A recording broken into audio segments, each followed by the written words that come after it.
నమస్తే, welcome to city 24/7 top debate. నేను సురేష్. ఈ రేసులో బీఆర్ఎస్ కారు ఎక్కడికి వెళ్ళినా పల్టీ కొడుతూనే ఉంది. హైకోర్టు అయినా సుప్రీంకోర్టు అయినా గులాబీ సేనకు గాయాలు మిగులుతున్నాయి. ఫార్ములా ఈ కార్ రేసులో రేస్ కేసుకు సంబంధించి కేటీఆర్ క్వాష్ పిటిషన్ను అత్యున్నత న్యాయస్థానం డిస్మిస్ చేయడమే కాదు, మళ్ళీ హైకోర్టును ఆశ్రయించేందుకు కూడా అవకాశం ఇవ్వలేదు. చివరికి క్వాష్ పిటిషన్ విత్డ్రా చేసుకోవాల్సి వచ్చింది. ఫార్ములా ఈ కార్ రేసులో ఇటీవల ఏసీబీ విచారణను ఎదుర్కొన్న కేటీఆర్ ఇప్పుడు ఈడీ ప్రశ్నావళిని కూడా ఎదుర్కొన్నారు. కోర్టుల్లో ఎదురు దెబ్బలు, వరుస విచారణలు, నాన్ స్టాప్ ప్రశ్నలతో కేటీఆర్ ఉక్కిరి బిక్కిరి అవుతున్నారు. ఇంతకీ ఫార్ములా ఈ రేస్ వ్యవహారంలో అవినీతి జరిగిందా లేదా అనేది ఆసక్తి రేపుతున్న అంశం. ఇక మరోవైపు ఇందూరులో జాతీయ పసుపు బోర్డు ఏర్పాటు ఘనత మాదంటే మాదే అంటూ బీజేపీ, బీఆర్ఎస్ కొట్లాడుకుంటున్నాయి. పసుపు బోర్డు క్రెడిట్ కొట్టేయడానికి బీజేపీ, బీఆర్ఎస్ పోటీ పడుతున్నాయి. మాటకు కట్టుబడి పసుపు బోర్డును ఏర్పాటు చేసిన ఘనత బీజేపీదే అని, పట్టుబట్టి బోర్డును తీసుకొచ్చిన ఘనత అరవిందే అని కమల్నాథులు అంటుంటే, రాష్ట్ర ప్రభుత్వం లేఖలు రాయడం వల్లే బోర్డు ఏర్పాటైందని మంత్రి తుమ్మల చెప్తున్నారు. అసలు పసుపు బోర్డు ఏర్పాటు కోసం కృషి చేసింది ముమ్మాటికి కవితే అని బీఆర్ఎస్ నేతలు అంటున్నారు. మరి పసుపు బోర్డు ఏర్పాటులో ఎవరి వాదన కరెక్ట్, క్రెడిట్ ఎవరికి దక్కాలి? ఈ అంశాలపై డిబేట్లో పార్టిసిపేట్ చేస్తున్నారు టీపీసీసీ స్పోక్స్ పర్సన్గా ఉన్నటువంటి high court advocate doctor B Krishna Nayak గారు. నమస్తే అండి. అలాగే బీజేపీ నుంచి అల్జాపూర్ శ్రీనివాస్ గారు. నమస్తే sir, welcome to the debate. మరి కాసేపట్లో బీఆర్ఎస్ ప్రతినిధి జాయిన్ అవుతారు. అలాగే మనకి ప్రముఖ రాజకీయ విశ్లేషకులు సీనియర్ జర్నలిస్ట్ ఉపా లక్ష్మణ్ గారు కూడా ఉన్నారు. నమస్తే సార్. రైట్ సార్, కృష్ణనాయక్ గారు, కాసేపటి క్రితమే ED sir, can you hear me sir?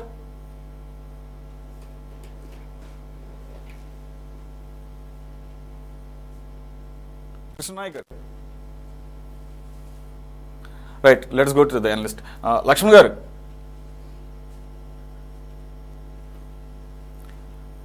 Krishnanayak గారు నమస్తే అండి. నమస్తే అండి. Can you hear me? Ya, right, fine. Right, కాసేపటి క్రితమే కేటీఆర్ ఈడీ విచారణ ముగిసింది. ఆయన బయటకు వచ్చారు. ఏసీబీ విచారణ టైంలో ఎలాగైతే బయటకు వచ్చి వాళ్ళు ఏమడిగారు, ఏం చెప్పారు అనేది క్లుప్తంగా చెప్పారు. ఈరోజు కూడా ఈడీ విచారణ పూర్తయిన తర్వాత మీడియాతో మాట్లాడటం జరిగింది. ఆయన ఒకటే చెప్తున్నారు, ఇది పొలిటికల్లీ మోటివేటెడ్ కేసు అని క్లియర్గా అర్థమవుతుంది. ఇది ఒక చెత్త కేసు అని అప్పుడు అన్నారు. ఇప్పుడు కూడా ఇది అసలు కేసే కాదు అని ఈడీతో అన్నట్లుగా. రెండోది, అసలు మనీ ట్రయల్ ఎక్కడుంది? ఇక్కడ ఏదైతే క్యాష్ ట్రాన్స్ఫర్, మనీ ట్రాన్స్ఫర్ జరిగిందో ఈ అకౌంట్ నుంచి ఆ అకౌంట్లోకి వెళ్ళినట్టు క్లియర్ కనపడుతుంది కదా, ఎక్కడ మిస్అప్రాప్రియేషన్ జరిగింది అని నేను అడిగాను. అలాగే అప్పుడు ఏసీబీనేమో రేవంత్ రెడ్డి ఇచ్చినటువంటి ప్రశ్నలను, ఒక 4 ప్రశ్నల్ని 40 రకాలుగా లేదంటే 80 రకాలుగా తిప్పి 7 గంటల పాటు అడిగింది. ఈరోజు 6 గంటల పాటు 7 గంటల పాటు ఈడీ కూడా, అఫ్కోర్స్ ఈడీని అలాగూ బ్లేమ్ చేయడానికి అంత సాహసం చేయరు, కానీ ఎందుకంటే అది సెంట్రల్ గవర్నమెంట్ ఏజెన్సీ కాబట్టి, విచారణ సంస్థ కాబట్టి, ఎన్నిసార్లు అయినా నేను విచారణకు సహకరిస్తానని చెప్పాను, అలాగే వస్తానని చెప్పేసి అంటూ ఒక వినూత్నమైన ప్రతిపాదన కూడా పెట్టారు బయటకు వచ్చిన తర్వాత. అసలు ఈ గోలంతా ఎందుకు? రేవంత్ రెడ్డి గారు, నేను ఫేస్ టు ఫేస్ కూర్చుందాము, టైము డేట్ మీరే చెప్పండి, లై డిటెక్టర్ టెస్ట్ పెట్టుకుందాం అని చెప్పేసి. ఎలా చూడాలి? Is it not showing his confidence? And of course ఆ క్వాష్ పిటిషన్లు హైకోర్టులోను సుప్రీంకోర్టులోను కొట్టివేయబడిన అది వేరే విషయం. ఎందుకంటే ఒకసారి కేసులో ప్రైమా ఫేసి ఉందనుకున్నప్పుడు విచారణ సంస్థల విషయంలో తొందరగా కోర్టులు ఇన్వాల్వ్ కాబట్టి క్వాష్ పిటిషన్ పక్కన కొట్టేశారు అనుకోవచ్చు. మరి కేటీఆర్ గారు చెప్పిన దాని ప్రకారం అయితే కనుక ఈడీ అడిగిన ప్రశ్నలో కూడా పసలేదు అన్నట్టుగానే మాట్లాడుతున్నారు. సార్, ఇప్పుడు కేటీఆర్ గారు మాట్లాడే విధానం ఎలా ఉందంటే, కేసు లొట్ట పీస్ కేసు అంటే న్యాయస్థానాలను కించపరచడం. విషయం ఏంటంటే, ఇక్కడ కేసు ఎలాంటిదైనా కావచ్చు, అది తుది నిర్ణయము, మొత్తం విచారణ జరిపి ఏం చేయాలి, అది ఎవరు తప్పు చేసిర్రు, ఎక్కడ జరిగిందనేది పూర్తి స్థాయి ఆధారాలను బట్టి కోర్టు దానికి జడ్జిమెంట్ ఇస్తుంది. కానీ కేసునే లొట్ట పీస్ కేసు అనటం అనేది న్యాయస్థానాలను, చట్టాలను అగౌరవపరచడం. లొట్ట పీస్ కేసు అయితే మీరు భయపడటం ఎందుకు? మీరు సుప్రీంకోర్టులో క్వాష్ పిటిషన్ వేశారు. సుప్రీంకోర్టు కొట్టేయటమే కాకుండా హైకోర్టుకు కూడా కనీసం అప్రోచ్ అయ్యి మళ్ళీ పిటిషన్ వేసుకోవడానికి అవకాశం కూడా ఇవ్వలేదంటే మీరు చేసిన తప్పు అనేది స్పష్టంగా కనపడుతుంది. మీ స్నేహితుడి యొక్క కంపెనీలకు డబ్బులు డైరెక్ట్ గా పంపటం అనేది తప్ప కాదా? ఇన్ని తప్పులున్న తర్వాత మీరు న్యాయస్థానాలను తప్పు పట్టటము, తర్వాత చట్టాన్ని అగౌరవపరచటము, కేసులను లొట్టపీసు కేసు అనటము, నీ మీద ఒక ఎలిగేషన్ వచ్చిన తర్వాత దాని నుంచి బయటపడాలి అంటే నీ దగ్గర ఏమేమి డాక్యుమెంట్స్ ఉన్నాయి, నువ్వు ఏమేం చేసినావు దాని గురించి మాట్లాడాల్సింది పోయి కేసును తప్పుదోవ పట్టించే విధంగా, న్యాయస్థానాలను అగౌరవపరిచే విధంగా మాట్లాడటం అనేది ఆయన యొక్క అహంకారానికి మనం కరెక్ట్ గా చూస్తే ఎందుకంటే మేము 10 సంవత్సరాలు పరిపాలించినాం, మళ్ళీ మాదే ప్రభుత్వం వస్తుందని చెప్పి చివరి మూమెంట్ లో డబ్బును ఎట్లా పడితే అట్లా తన స్నేహితుడి కంపెనీలలో మరి డైరెక్ట్ గా ట్రాన్స్ఫర్ చేసేసి ఈ రోజు నేనేం చేయలేదు, మరి ఎట్లా జరుగుతున్న ఇంత అవినీతి జరిగిందని చెప్పి కేసులు ఫైల్ చేసి సుప్రీంకోర్టు కూడా కొట్టేసిన తర్వాత కూడా ఈ రకంగా మాట్లాడటం అనేది చాలా హాస్యాస్పదం. ఈరోజు ఏదంటే కేసు ఒక కోర్టు పరిధిలో ఉంది, కోర్టుకు మీరు అప్రోచ్ అయిన తర్వాత ఏదైనా విచారణ చేసుకోవచ్చు అని చెప్పి సుప్రీంకోర్టే కొట్టేసిన తర్వాత కూడా ఈ రోజు మళ్ళీ లైట్ డిటెక్టర్ పెట్టండి, అది పెట్టండి అంటే ఏది పెట్టాలో చట్టం తన పని తాను చేసుకుంటూ పోతుంది. ఈ రోజు మీరు మాట్లాడినంత మాత్రాన అబద్ధం నిజం అనేది అబద్ధం కాకుండా పోదు, అబద్ధం నిజం కాకుండా పోదు. ఏది మీరు తప్పు చేశారో అది దానికి మీరు కట్టుబడి ఉండాలి. మీ దగ్గర ఏమైనా ఆధారాలు ఉంటే అటు చట్టానికి కోర్టుకు మీరు తెలియజేయాలి తప్ప మీరు కేసుని ఒక చట్టాన్ని అగౌరవపరిచే విధంగా మాట్లాడటం అనేది ఆయన అహంకారానికి పరాకాష్ఠగా చెప్తున్నాను నేను. ఓకే మేడం, రేస్తారెడ్డి గారు నమస్తే అండి, వెల్కమ్ టు డిబేట్.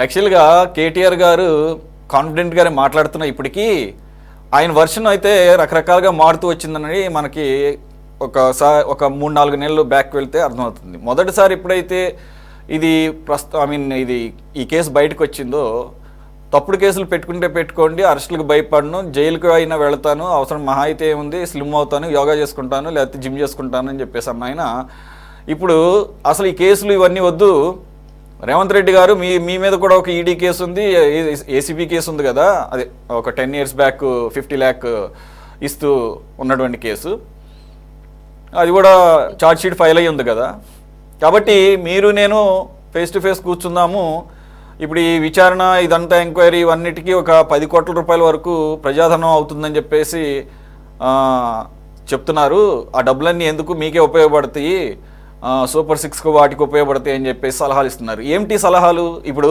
ఎవరేం చేయాలనేది న్యాయస్థానాల్లో ఉన్నప్పుడు మీరిద్దరూ ఒకళ్ళిద్దరూ కలిసి కూర్చొని డిసైడ్ చేసుకుంటా అంటే కుదరదు కదా. అంటే he's actually I like the way KTR speaks. He's very professional and he knows what is what. అన్నీ తెలిసిన ఆయన మళ్ళంతా ఇదిగా మనద్దరం కూర్చుందాము అని చెప్పేసి అంటాం, ఈ కేసులన్నీ వేస్ట్ అంటాం, లైట్ డిటెక్టర్ టెస్ట్ పెట్టుకుందాం అంటాం, ఎట్లా చూడాలి? అసలు ఎలా సమర్థించుకుంటారు ఇది? ఫస్ట్ ఆఫ్ ఆల్ ప్యానెల్లో కూర్చున్న పెద్దలకి, టీవీ చర్చలు చూస్తున్న ప్రేక్షకులకి నమస్తే అండి. ఇక్కడ ఈ కేసు గురించి పూర్వాపలాలు అందరికీ తెలిసినవే, ఇలా కొత్తగా మాట్లాడడానికి కూడా ఏం లేవు. ఇలా కాంగ్రెస్ బీజేపీ చీకటి లోపాయికారి ఒప్పందాలను బయట పెడుతున్నాడు కేటీఆర్ గారు అనే ఉద్దేశంతోనే ఇట్లా కేటీఆర్ గారిని ఇబ్బంది పెట్టాలని చూస్తున్నారని చెప్పేసి రాష్ట్ర ప్రజలకు, చిన్న పిల్లలకు కూడా అర్థమైందండి. ఈ కేసులో ఏముంది, ఎందుకు ఇంత ఇబ్బంది గురి చేస్తున్నారు అనేది ప్రతి ఒక్కరు కూడా ఒక అవగాహన ఉంది. 2 జాతీయ పార్టీలు కలిసి చేస్తున్న కుట్రగా ప్రజలు భావిస్తున్నారు, మిగతా ఆపోజిషన్ పార్టీలు కూడా గలమెత్తుతున్నాయి. అంటే ఇప్పటికైనా అర్థం చేసుకోవాలి వాళ్ళు. రాష్ట్ర ప్రభుత్వం అక్రమంగా కేసు పెడితే ఇమీడియట్ గా, అంటే ఎవ్వరు కూడా కోరకపోయినా కూడా, అంటే ఏసీబీ కేసు పెడితే రాష్ట్ర ప్రభుత్వం ఎవ్వరు కోరకున్నా, రాష్ట్ర ప్రభుత్వం కూడా కోరకపోయినా ఈడీ ఇందులో ఇన్వాల్వ్ అయింది. మరి దీంతోనే ఒకరికొకరు అండర్స్టాండింగ్ ఎట్లుందనేది ప్రజలు అర్థం చేసుకున్నారు. ఇలా ఒకరు ఏసీబీ కేసు పెడితే ఒకరు ఈడీ పెట్టాలని అనుకున్నారు. అంటే ఒకరికొకరు ఒక మ్యూచువల్ అండర్స్టాండింగ్ తోని బయటకు వచ్చారు.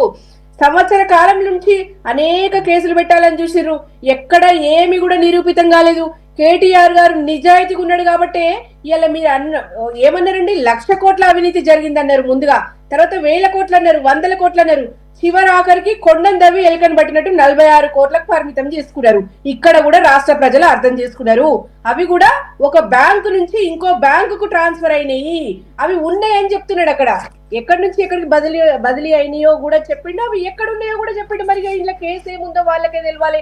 ఇలా ఫార్ములా ఈ ఆపరేషన్స్ లిమిటెడ్ అంటే ఎఫ్ఈఓకి 46 కోట్లు బ్యాంకు ద్వారానే చెల్లించబడ్డాయి. ఒక్క రూపాయి కూడా అవినీతి జరగలేదని చెప్పిండు కేటీఆర్ గారు.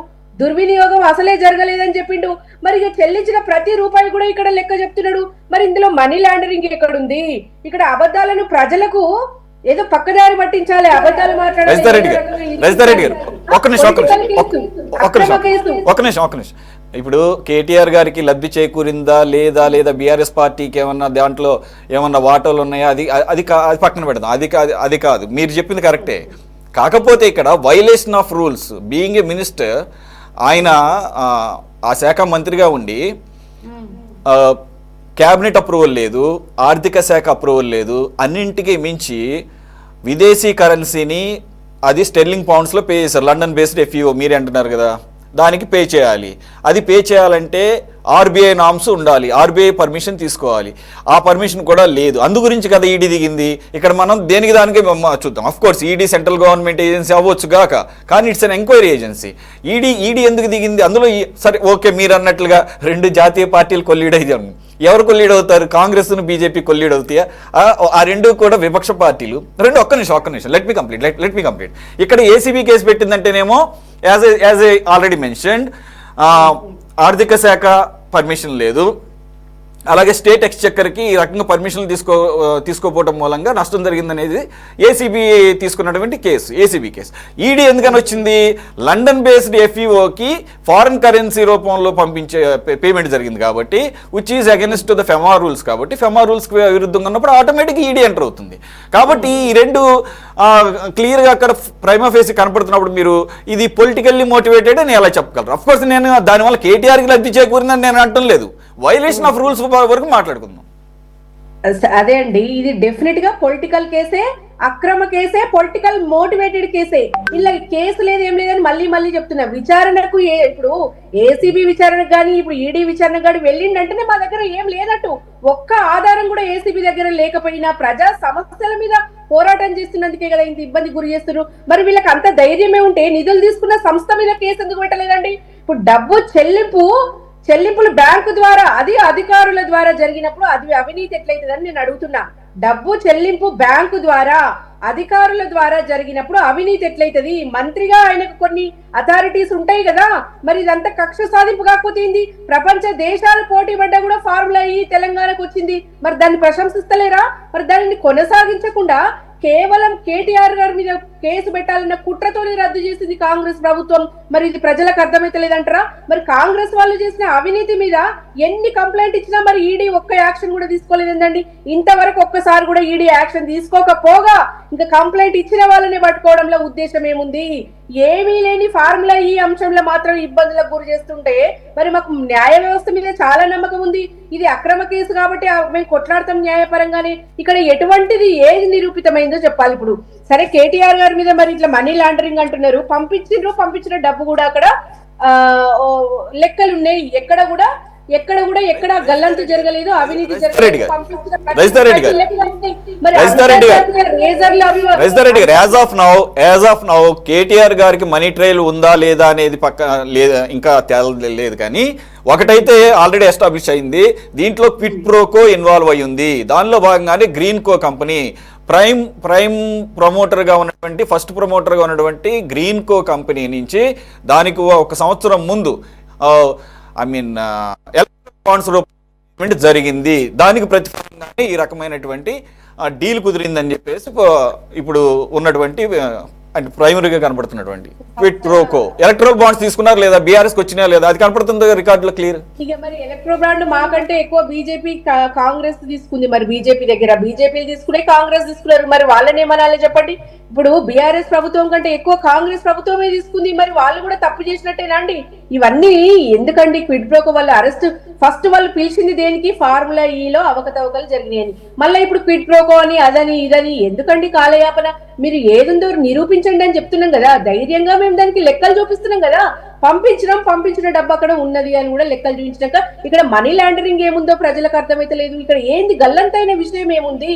ఇక్కడ అంతర్జాతీయ రేజర్లు ఈ మొబిలిటీ రంగ దిగ్గజాలు మన హైదరాబాద్ ను పొగిడినరు, ఎంత గర్వంగా ఉండే అన్నాడు. వీళ్ళకి ఏం తెలుసు అండి, ఈ మట్టి బుర్రలకు ఏం తెలుసు? ఎంత బురద జల్లినా వేధించిన ఫార్ములా ఈ ద్వారా వచ్చిన కీర్తిని వీళ్ళు తుడిచేయగలరా అని అడుగుతున్నా నేను. హైదరాబాద్ నగర స్థాయి పెరిగింది, మరి వీళ్ళ మట్టి బుర్రలకు ఇంకెన్నడ అర్థమవుతుంది? మరి తెలంగాణలో రేవంత్ రాజ్యాంగమే నడుస్తుందా? ప్రాథమిక హక్కులను కాలరాస్తున్నారా వీళ్ళు? మరి తప్పుడు కేసులను ఎదుర్కోవడానికి మేము సిద్ధంగా లేమనుకుంటున్నారా? మేము 10 ఏళ్ల కాలంలో హైదరాబాద్ బ్రాండ్ ఇమేజ్ పెంచడానికి కృషి చేస్తే వీళ్ళు సంవత్సర కాలంలో పడగొట్టిండ్రు కదండి. ఏది లేదు ఇక్కడ. నేను చెప్తున్నా, ఒక్క రూపాయి కూడా అవినీతి లేదు, అన్ని కూడా అధికారుల ద్వారా సవ్యంగా జరిగినాయి. మరి వీళ్ళు పిట్రోకో పెద్ద పెద్ద పదాలు యూజ్ చేసి ఏదో కేసులు తప్పుదారి పట్టించాలనుకుంటే ఇక్కడ జరిగేది ఏం లేదు, ఒరిగేది ఏం లేదు. ఎక్కడ కూడా మేము ఎదుర్కోవడానికి సిద్ధంగానే ఉన్నాం. వాళ్ళ దగ్గర ఎటువంటి ఆధారాలే లేవు కదండి. ఇది కేసుకు సంబంధించి బలమైన ఆధారాలు ఒక్కటి కూడా లేవు కదా. రైట్. అల్జాపూర్ శ్రీనివాస్ గారు కరెక్ట్ గా రజితారెడ్డి గారు ఏదైతే మాట్లాడారో అదే వర్షన్లో మార్నింగ్ ఈడీ విచారణకు వెళ్లే ముందు ట్వీట్ చేశారు కేటీఆర్ గారు. Actually I feel proud for conducting this formula ఈ రేస్ ఇన్ హైదరాబాద్ అని. ఆ రోజు ఈ రేసర్స్ కానీ ఆ రేసుల్లో పాల్గొన్న రేసర్స్ కానీ, లేదంటే ఏదైతే ఈ గ్రీన్ ఎనర్జీ లేదంటే కనుక ఎలక్ట్రికల్ కార్స్ని ప్రమోట్ చేయాలనే వచ్చినటువంటి మేధావులు కానీ ఆ రోజు పొగడ్తలతో ముంచెత్తడం అనే దానికి నేను ఈ రోజుకి గర్వపడుతున్నాను అని చెప్పేసి. కాబట్టి ఇటువంటి ఎన్ని కేసులు పెట్టినా కానీ నేను అప్పుడు పొందిన సంతోషం ఇప్పటికీ నేను అనుభవిస్తున్నటువంటి ఆనందాన్ని కించిత్ కూడా తగ్గించలేరని చెప్పేసి ఆయన ట్వీట్ చేయడాన్ని ఎలా చూడాలి? రెండవది, ఇప్పుడు బీఆర్ఎస్ పార్టీ వాళ్ళు ఆరోపిస్తున్న ప్రధానమైన ఇదేంటంటే ఈడీని కూడా దించారు కాబట్టి ఇక్కడ అటు సెంట్రల్ గవర్నమెంట్ ఇటు స్టేట్ గవర్నమెంట్ ఇద్దరు కూడా బీఆర్ఎస్ని రాష్ట్రంలో లేకుండా చేయాలి అనేది ఒక కుట్రలో భాగంగా జరుగుతుందని ఆరోపణ. అదే కేటీఆర్ గారు కూడా మొదటి నుంచి అంటున్నారు, ఇట్స్ పొలిటికల్లీ మోటివేటెడ్ కేసు అని చెప్పేసి, మనీ ట్రయల్ లేదని. నమస్కారం సార్, మీకు అందరికి కూడాను. నిజంగా బిఆర్ఎస్ పార్టీ ఇప్పటికి కూడాను ప్రజాస్వామ్యాన్ని నమ్మడం లేనట్టుగా అనిపిస్తాం. ప్రజాస్వామ్యంలో ఉన్నాం మనం. మీరు పాలించినటువంటి ఒక పరిపాలన 10 సంవత్సరాల కాలం పాటు రాజ్య పాలనే ఉంది. ఇప్పటికీ రియలైజ్ కాలేదు. వ్యవస్థను నమ్మాలి కదా. డెమోక్రసీలో ప్రజాపాలన ఏ రకంగా ఉండాలి, ఆ యొక్క అధికారులు ఉంటారు, అధికారుల ద్వారా పనులు జరగాలి, దాంట్లో ప్రొసీజర్ ఫాలో కావాలి. అది కాలేదు, నా బాధ్యత, అది నా తప్పు అని చెప్పేసి కూడా ఇప్పుడు కూడా ఒప్పుకోకుంటే కేటీఆర్ గారు ఎట్లా ఇంకా అధికారాన్ని ఆశిస్తారు? వండర్ అనిపిస్తుంది. ఇప్పుడు మీ సర్కార్లో 10 సంవత్సరాల కాలం పాటు ఏ అధికారులకు ఎటువంటి పవర్స్, ఎటువంటి యొక్క జీవో, ఎటువంటి యొక్క మిగతా అన్ని పేపర్ వర్క్స్ లేకుండా, నిర్ణయాలు తీసుకోకుండా, సంతకాలు లేకుండా మీరు చేసినారు. ఇది చాలా ప్రొసీజరల్ లేకుండా కనబడతా ఉన్నది. డ్యూ ప్రాసెస్ ఆఫ్ లా చట్టం ప్రజాపాలన కోసం దాని ప్రకారంగా నిర్ణయాలు తీసుకుని ఆన్ పేపర్ సంతకం తీర్మానం కావాలి. హెచ్ఎండిఏ నుండి డైరెక్ట్ ఎట్లా డబ్బులు తీసుకుంటారండి? అండ్ వాట్ బేసిస్ హెచ్ఎండిఏ ఇస్తుంది? వండర్. 10 కోట్ల కన్నా మించి డబ్బులు అవసరం అయితే ఇక్కడి నుంచి ట్రాన్స్ఫర్ చేయాలంటే it has to be approved by the cabinet. Cabinet meeting లో చర్చ లేదు. అలాగే ఫెమా దాన్ని కూడా ఏమాత్రంగా కూడా ఫాలో కాలేదు. ఆర్బీఐ నా ఫాలో కాలేదు. మీకు వచ్చిందే ఆలోచన తడుగా అన్ని ఇంప్లిమెంట్ చేస్తా, నేను చేసిందే కరెక్ట్, మేము తినలేదు కాబట్టి మాదేం తప్పులేదు, ఈ వితండవాదం కాదు. ప్రొసీజర్ మేమేమంటున్నాం, మీ జేబులో డబ్బులు వచ్చినా రాలేదు, దట్ ఈస్ ఇమ్మెటీరియల్. మీరు ప్రొసీజర్ ఫాలో అయినారా కాలేదా దాని జవాబు చెప్పండి. మీ చేతిలో పవర్ ఉంది కదా అని చెప్పేసి, మీ మాటకు అధికారులు ఎవ్వరు కూడా తిరగబడరని చెప్పేసి వర్బల్ ఆర్డర్స్ తోని తెప్పించుకొని మీరు డెసిషన్ ని అమలు చేసుకుంటారు. మీరు ఇదేనా డెమోక్రసీ? ఇదేనా పద్ధతి పరిపాలించేది? చిన్న విషయమే. రజితారెడ్డి గారు చెప్తున్నారు, చిన్న విషయానికి కూడా ఇంత పెద్దగా సాగదీస్తున్నారని చెప్పేసి. 40 కోట్లు కావచ్చు, 400 కోట్లు కావచ్చు, 4 కోట్లే కావచ్చు, ఏదైనా ప్రొసీజర్ అంటూ ఉంటే దాన్ని ఫాలో అయినమా కాదా? చదువుకున్న సమాజం మనమంతా కూడా మనం దాన్ని కూడా అడ్మిట్ చేయకుండా తప్పుని ఇంప్లైడ్ గానే ఒప్పుకోవాలి కదా, డైరెక్ట్ కాకుండా. ఎస్, పొరపాట్లు జరిగి ఉంటుంది, మరి వాళ్ళు నాకు తీసుకురాలేదు లేకుంటే సలహా ఇవ్వలేదు అని చెప్పి ఉండాలి కదా. దానికి ఏదైనా ప్రభుత్వం చట్టాలు ఏం చెప్తాయో లేకుంటే న్యాయస్థానం ఏం చెప్తాయో ఐఎమ్ బౌండ్ టు బి అని చెప్పాలి. అది లేకుండా ఇంకా వితండవాదం వల్ల కుట్రలు కుతంత్రాలు, మేమేదో ప్రజల కోసం కొట్లాడుతున్నాం, ప్రజా వ్యతిరేక విధానాల వ్యతిరేకంగా కొట్లాడుతున్నాం కాబట్టి అటు కాంగ్రెస్ కు ఇటు బీజేపీ వ్యతిరేకంగా వాళ్ళు మా మీద కక్షగా చేస్తున్నారని చెప్పడం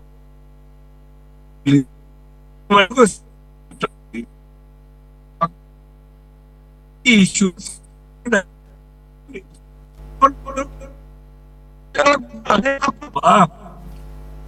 దానికోసం మళ్ళా ఎందుకు డబ్బులు వేస్ట్ ఒక్కొక్క రోజు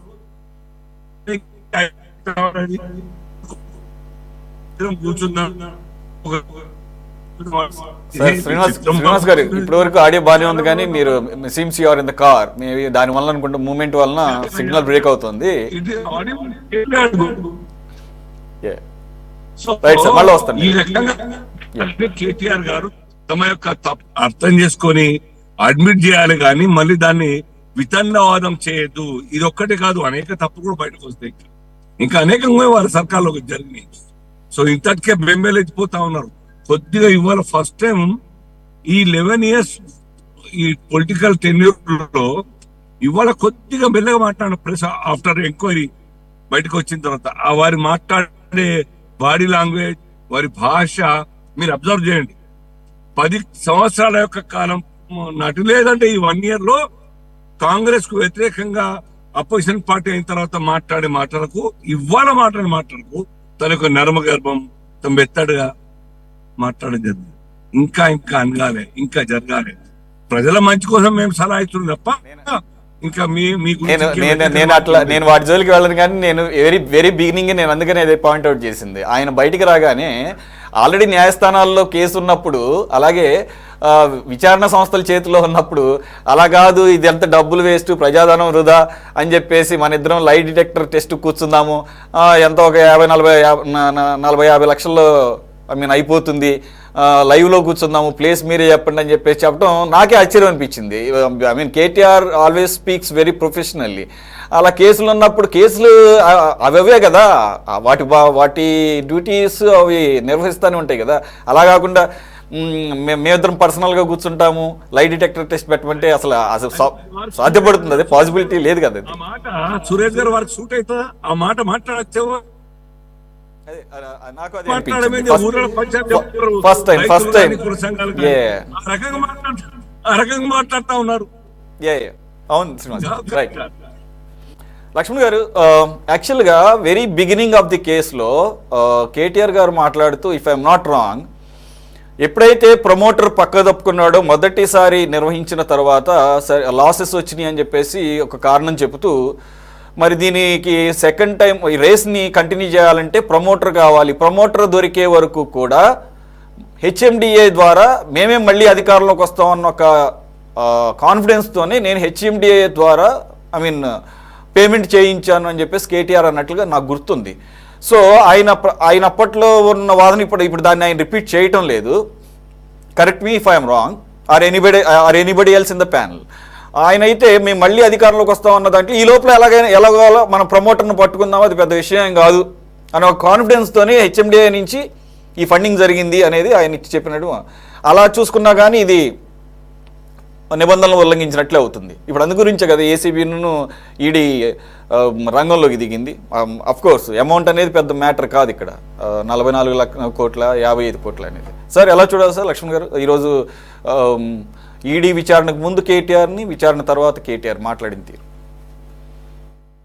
ఇప్పుడు ఎవరు విచారణలు చేసినా కూడా నాకేం భయం లేదు, నేను నిజాయితీ పరుణ్ణి, ఏ తప్పు చేయలేదు అనేది ఒకవైపు మాట్లాడుతూనే ఆయన హైకోర్టు సుప్రీంకోర్టు వరకు వెళ్ళాడు. మరి ఏ తప్పులు చేయనప్పుడు హైకోర్టు సుప్రీంకోర్టులో వెళ్ళాల్సినటువంటి అవసరం ఏముంది? ఎక్కడ అవసరమే లేదు. పిలుస్తారు, వెళ్తావు. వాళ్ళు ఏదో అడుగుతారు, జవాబు చెప్తావు. ఆధారాలు ఉంటేనే అరెస్ట్ చేస్తారు, ఆధారం లేకుంటే చేయడానికి అవకాశం ఉండదు. ఒకవేళ రాజకీయ కోణంలో అరెస్టులు చేస్తే వెంటనే బెయిల్ వస్తుంది కోర్టులో. అన్ని మనం ఇవన్నీ చూస్తున్నాం కదా, రాజకీయ పార్టీలు నాయకులు ఏ విధంగా జరుగుతున్నాయి ఎంతకాలం నుంచో మనం అన్ని చూస్తున్నాం. సామాన్య మానవుడికి బెయిల్ రాదు, కానీ రాజకీయ నాయకుడికి వెంబడే బెయిల్ వస్తుంది. ఎందుకు? కోర్టు ఖర్చు పెడతారు బెయిల్ కోసం. న్యాయస్థానాలు కూడా అలాగే ఉన్నాయి. ఇక్కడ కొత్త పదం ఇవాళ నేను గమనించింది ఏంటంటే లైవ్ డిటెక్టర్ సిద్ధం అన్నాడు. రేవంత్ రెడ్డి కూడా రమ్మన్నాడు. నేను అడుగుతున్నాను, రేవంత్ రెడ్డి కాదు, మన కేటీఆర్ కాదు, కేసీఆర్ కాదు, చంద్రబాబు నాయుడు కాదు, జగన్మోహన్ రెడ్డి కాదు, లేదంటే కిషన్ రెడ్డి కాదు, లేకపోతే ఇంకొకరు కాదు, ఒక్కరైనా లైవ్ డిటెక్టర్ లో కూర్చొని నిజాయితీ నిరూపించుకుంటారా? ఒక్కరు ఉన్నారా? రాజకీయ నాయకులు 2 తెలుగు రాష్ట్రాల గురించి మాట్లాడుతున్నా, జాతీయ నాయకుల తర్వాత మాట్లాడతా. ఎవరున్నారండి? ఊరికే ఏదో ప్రజలకు చెవులో పూలు పెట్టే మాటలన్నీ మాట్లాడుకుంటూ కూర్చొని అది చిన్నపిల్లల ఆటల్లాగా, అదేదో సినిమాలో చూసాం కదా మనము, అదేదో ఆన్ చేసేస్తే ఇవిడ అబద్ధం చెప్తుంటే ఆల్ రైట్ లేకుంటే లేదు అని చెప్తుంది కదా. ఇదేమైనా సినిమానా?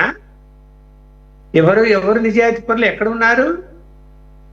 ఇవన్నీ ఊరికే కాకమ్మ కబుర్లు. ఇవాళ జనం నమ్మే పరిస్థితిలో లేరు. అందరికీ అర్థమవుతున్నాయి కాబట్టే మిమ్మల్ని ఓడగొట్టారు.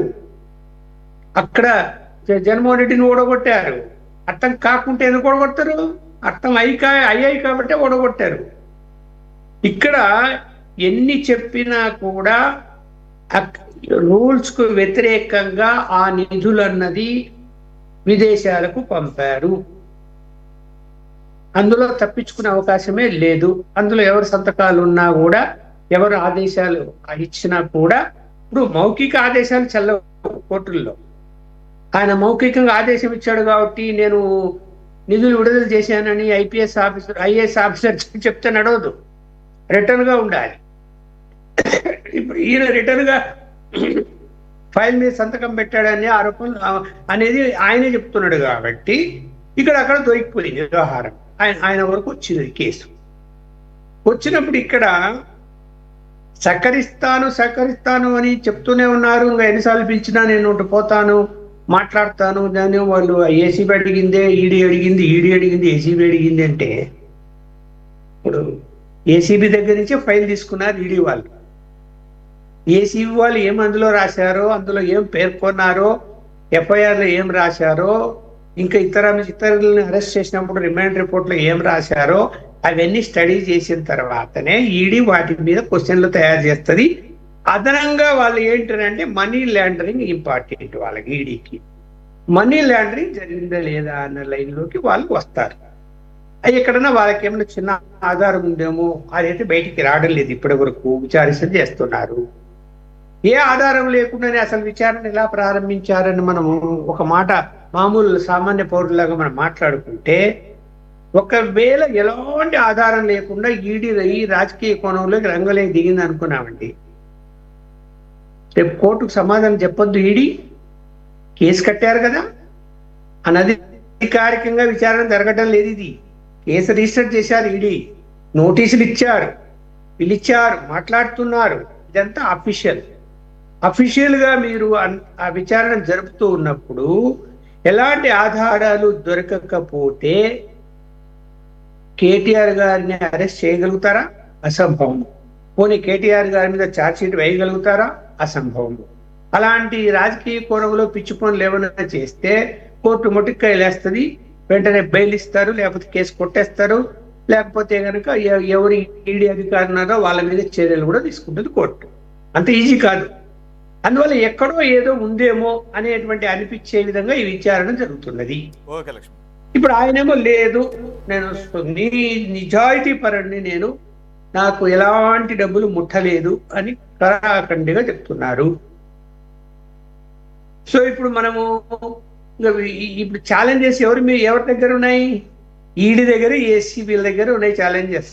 నిరూపించాలి వాళ్ళు. మరి ఆయన కానే కాదంటున్నప్పుడు నిరూపించేటువంటి బాధ్యత కేసులు కట్టిన వాళ్ళిద్దరి మీద, ఆ 2 ఏజెన్సీల మీద ఉంది. ఏం చేయగలుగుతారో మనం చూడాలి. రాజకీయ ఒత్తిళ్లు ఏమైనా వస్తాయా, లేకపోతే కాంప్రమైజ్ ఏమైనా అవుతారా?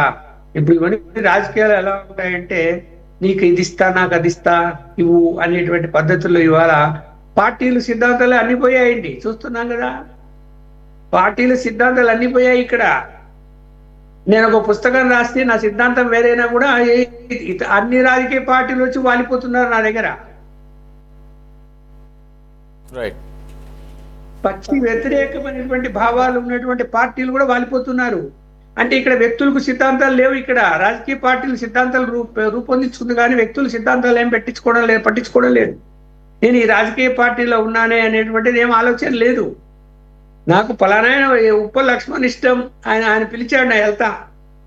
నా పార్టీ సిద్ధాంతం వేరే, ఆయన సిద్ధాంతం వేరైనా కూడా నేను వెళ్తాను, వస్తాడు.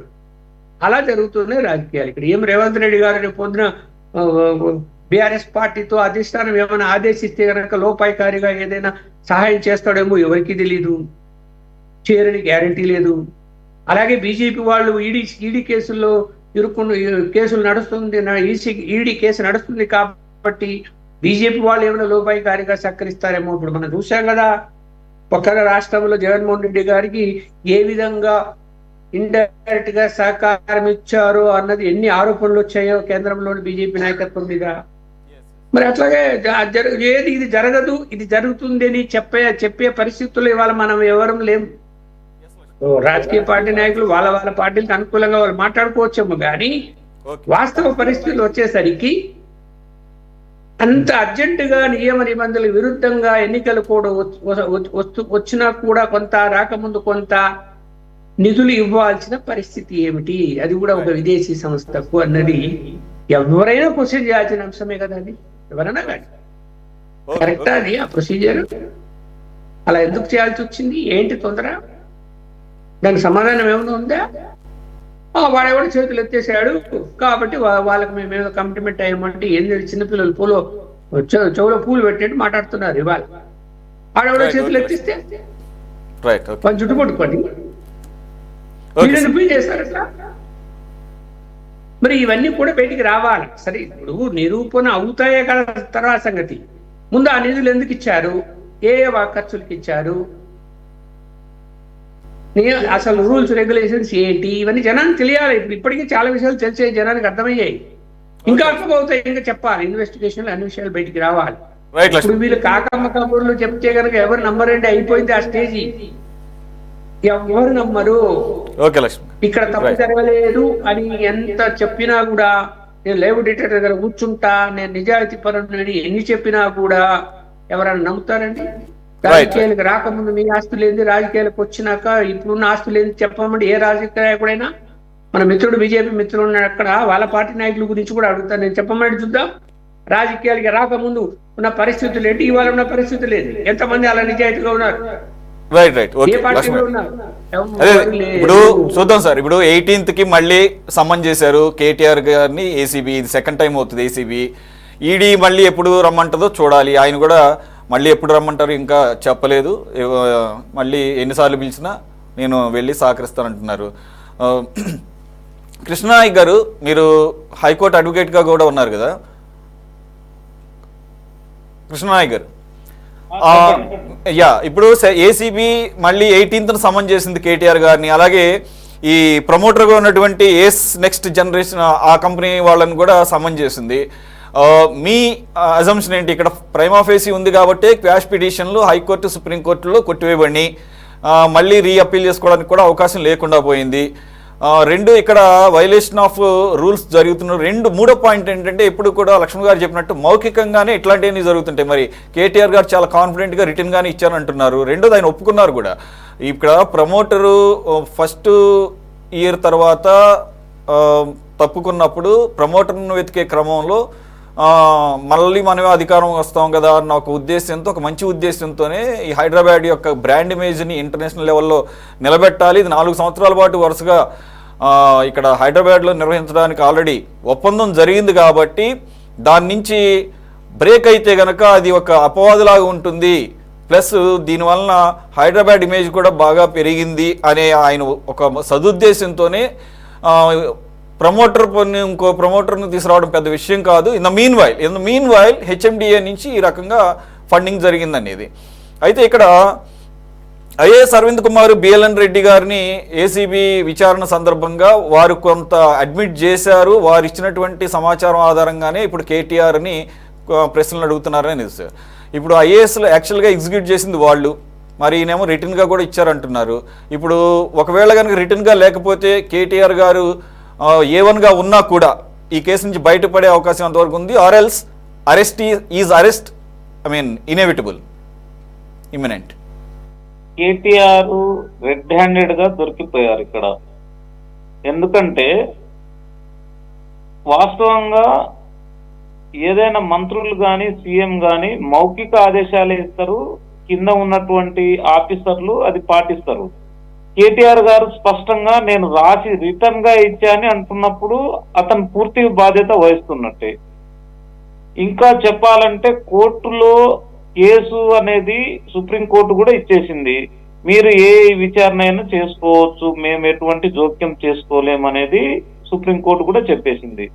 సో ఇక్కడ కంపెనీ ఏదైతే నేను ముందు 2 కంపెనీలు నేను రానని చెప్పిన మేము విత్డ్రా అవుతున్నాం అని చెప్పినా గానీ ఇతను మనీ పంపడం అనేది యాక్చువల్గా కేటీఆర్ ఓవర్ కాన్ఫిడెన్స్ ఏంటంటే మళ్ళీ మేము ప్రభుత్వం అధికారంలోకి వస్తాము కాబట్టి 5 సంవత్సరాల్లో ఇవన్నీ, ఇందాక ఒక టాపిక్ కూడా వచ్చింది, అంతా వేల కోట్లు అన్నారు, లక్షల కోట్లు అన్నారు, చివరికి చాలా 46 crores లోనే ఇది ఏంటంటే యాక్చువల్ గా చట్టంకి లోబడి చేసినప్పుడు, మనం కరెక్ట్ గా చేసినప్పుడు దేనికి భయపడాల్సిన అవసరం లేదు. మన దగ్గర ఉన్నటువంటి ఆధారాలు కరెక్ట్ ఉంటే కోర్టుకు భయపడాల్సిన అవసరం లేదు. ఏదున్నా కానీ కోర్టుకు మనం సబ్మిట్ చేస్తాము, కోర్టు దాన్ని పరిశీలిస్తుంది, మనకు ఇమ్మీడియట్లీ బెయిల్ కూడా వస్తుంది, లేకుంటే ఫర్దర్ యాక్షన్ జరుగుతుంది. కానీ ఈరోజు లైవ్ డిటెక్షన్ పెట్టండి అంటే ఇదేంటంటే కేటీఆర్ కేసును తప్పుదోవ పట్టించాలి, లేకుంటే ప్రజల్లో నేను నిజాయితీ పరుడిని అనిపించుకోవాలనే ఉద్దేశంతో మాట్లాడుతున్నారు తప్పనిచ్చి దొరికిపోయాను అనే విషయం కేటీఆర్ తన మాటలతో స్పష్టంగా చెప్పేశారు. కాబట్టి ఈరోజు ఐఏఎస్ ఆఫీసర్లు కూడా వాళ్ళు చెప్పేశారు, మాకు చెప్పారు కాబట్టి మేము రిలీజ్ చేశాం ఫండ్స్. కానీ ఇది గవర్నమెంట్ ఏదైతే కేటీఆర్ అధికారంలో ఉన్నప్పుడు జరిగింది, ఆయన రిటర్న్ గా ఇచ్చినామని కూడా అంటున్నారు. కాబట్టి ఇందులో 100% పూర్తి ఆధారాలు ఇటు ప్రభుత్వానికి అంటే ఏసీపీ వాళ్ళకు కానీ అటు ఈడీ వాళ్ళకు కానీ పూర్తి ఆధారాలు దొరికినాయి. ఈ రోజు కేటీఆర్ మాట్లాడినటువంటి మనం స్పష్టంగా విన్నట్లయితే ఈరోజు అంటే నా దగ్గర అన్ని ఆధారాలు ఉన్నాయి, నేను తప్పు చేయలేదని అనకుండా లైవ్ డిటెక్టర్ పెడదామంటే కేసును తప్పుదోవ పట్టించాలి, నేనేదో నిజాయితీ పరుడని అనిపించుకోవాలి. ఇందాక లైవ్ లో ఉన్నటువంటి మిత్రులు కూడా అన్నారు ఇంకా చాలా కేసులు ఉన్నాయి, ఇంకా ఓఆర్ఆర్ సంబంధించి ట్రిబుల్ సంబంధించి పర్మిషన్లు కావచ్చు, కాళేశ్వరం ప్రాజెక్టులో అవినీతి కావచ్చు, చాలా ఉన్నాయి. అవన్నీ అంటే మనం చెప్పడం కాదు, చట్టం తన పని తాను చేసుకుంటూ పోతుంది. ఇది ఒక చిన్న కేసు అనుకున్నాం, ఒక్క రూపాయి జరిగిన అవినీతే. ఈరోజు 46 కోట్లు తక్కువేమి కాదు. పర్మిషన్ లేకుండా 10 crores కంటే ఎక్కువ జరిగినప్పుడు కంపల్సరీ క్యాబినెట్ అప్రూవల్ తీసుకోవాలి, ఆర్బీఐ పర్మిషన్ తీసుకోవాలి. ప్రతి ఒక్కటి ఒక సిస్టమేటిక్ గా నడుస్తున్నప్పుడు ఇష్టం వచ్చినట్టు చేయటం అనేది అది తన సొంత డబ్బు కాదు, ప్రజల సొమ్మును దుర్వినియోగం చేసినప్పుడు ఈడీ వస్తుంది, ఏసీబీ వస్తుంది, అన్ని వస్తున్నాయి. ఈ రోజు అధికారంలో ఉన్నటువంటి 2 పార్టీలు, జాతీయ పార్టీలు కలిసి మా మీద టార్గెట్ చేసిన అనేది అది తప్పు. ఏ పార్టీ అయినా కానీ వాస్తవాలను గ్రహించాలి, ప్రజలను తప్పుదోవ పట్టించే విధంగా ఈరోజు కేసీఆర్ అయితే స్పష్టంగా ఈరోజు భయపడుతున్నారు. కేసులో స్పష్టంగా ఇరుక్కున్నా ఎటు దారి లేదు. ఇటు సుప్రీంకోర్టులో కానీ హైకోర్టులో కానీ ఎక్కడైనా చుక్క ఎదురైంది. ఆయన మీద పూర్తి ఆధారాలు ఉన్నాయి కాబట్టి ఈరోజు ఖచ్చితంగా అరెస్ట్ కాక తప్పదు. పనిష్మెంట్ అయితే అది కోర్టు పరిధిలో ఉంటది, మనం ముందే మాట్లాడటానికి లేదు. కానీ తన మీద ఉన్నటువంటి ఏదైతే ఉందో దాన్ని తొలగించుకోవాలంటే అతని దగ్గర ఉన్నటువంటి పూర్తి ఆధారాలు కోర్టుకు సబ్మిట్ చేసి బయటికి రావాలి తప్పనించి నిరాధారమైన మాటలు అంటే మాట్లాడటం బాగా నేర్చుకున్నారు. ఈ రోజు కేటీఆర్ గారు 10 సంవత్సరాల అధికారంలో ఉన్నారు, ఎవరేం చేయలేరు అనుకున్నారు, ఇష్టం వచ్చినట్టు ఫండ్స్ ని దుర్వినియోగం చేశారు. ఈ రోజు తన మీద వచ్చినటువంటి నిందను మరి ఏ రకంగా ఎటువంటి ఆధారాలు ఉన్నాయనేది కోర్టుకు సబ్మిట్ చేయాలి, బయటపడాలి తప్పనిచ్చి లైవ్ డిటెక్టర్ పెడతాము, బయటికి రాండి, నువ్వు గొప్పనా నేను గొప్పనా, నువ్వు అవినీతి పడినా. ఇందాక ఒక మిత్రులు అన్నారు, రాజకీయ నాయకులు ఎవరు లైవ్ డిటెక్టర్ ఒప్పుకోరు, అది ఎవరి స్థాయిలో వాళ్ళు అధికారంలో ఉన్నప్పుడు మిస్టేక్లు జరుగుతాయి. దాన్ని తన తప్పులను ఎటువంటి వాళ్ళ దగ్గర ఆధారాలు ఉన్నాయి దాని ద్వారా బయటపడాలి తప్ప మాటలు గారడీలు అనేది కాదు. ఈ రోజు స్పష్టంగా కేటీఆర్ గారు రెడ్ హ్యాండెడ్ గా దొరికిపోయారనేది నేను అంటున్నాను. ఓకే, రజితారెడ్డి గారు,